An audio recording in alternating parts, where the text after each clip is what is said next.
Exercice 126, page 180. Donc, on vous propose une droite D0 dont on vous donne une équation cartésienne, 3x moins y moins 2 égale 0. Et on vous demande d'utiliser cette droite pour déterminer une nouvelle équation de droite qui est parallèle à D0 et passe par certains points. Donc, dans le petit a, on voudrait une équation de la droite D1 qui serait parallèle à D0 et qui passerait par un point donné, le point S de coordonnées moins 1, 0. Si votre droite D1 est parallèle à D0, ça veut dire qu'elles ont les mêmes vecteurs directeurs. Donc, vous savez qu'un vecteur directeur a pour coordonnées moins BA, ce qui veut dire que leur A et leur B sont égaux. Le A respectivement égaux, le A de D0 et de D1, le B de D0 et de D1. Donc votre droite D1 commence de la même façon, 3x moins y plus c égale 0.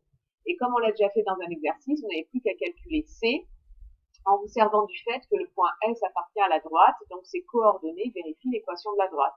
Vous obtenez donc, en remplaçant x par moins 1 et y par 0, moins 3 fois moins 1, moins 0 plus c égale 0, c'est-à-dire c égale 3, et on a l'équation de D1.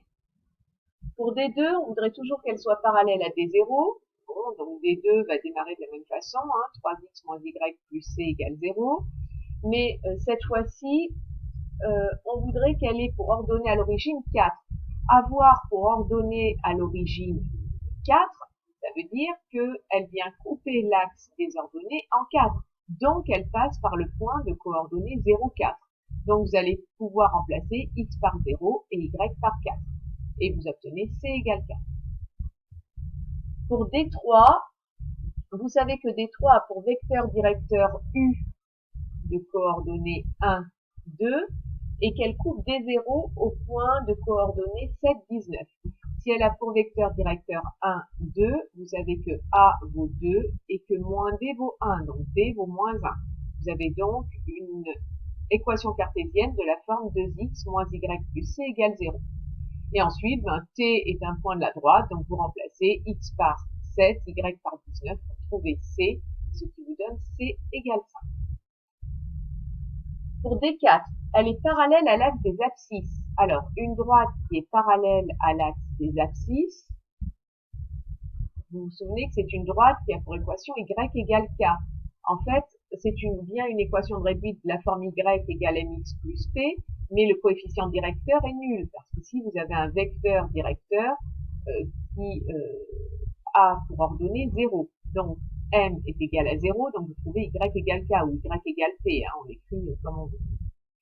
Et ensuite, vous savez qu'elle coupe D0 sur l'axe des ordonnées.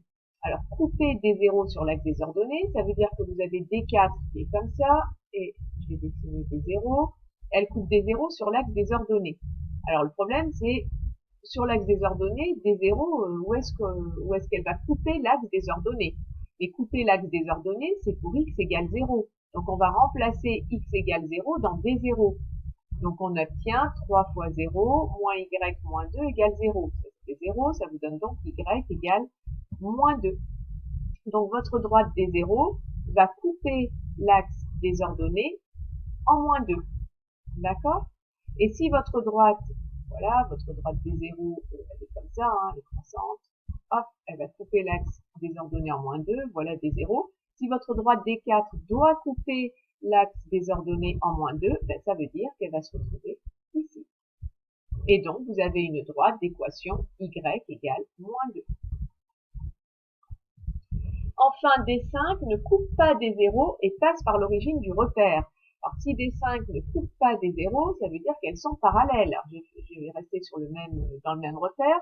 Ça veut dire qu'elle va être parallèle à D0 et qu'elle passe par l'origine du repère. Donc, voilà D5. Alors, si elles sont parallèles, ça veut dire qu'elles ont le même coefficient directeur. Donc, on a vu qu'elles commencent, leur équation cartésienne commence de la même façon, 3x moins y plus c égale 0.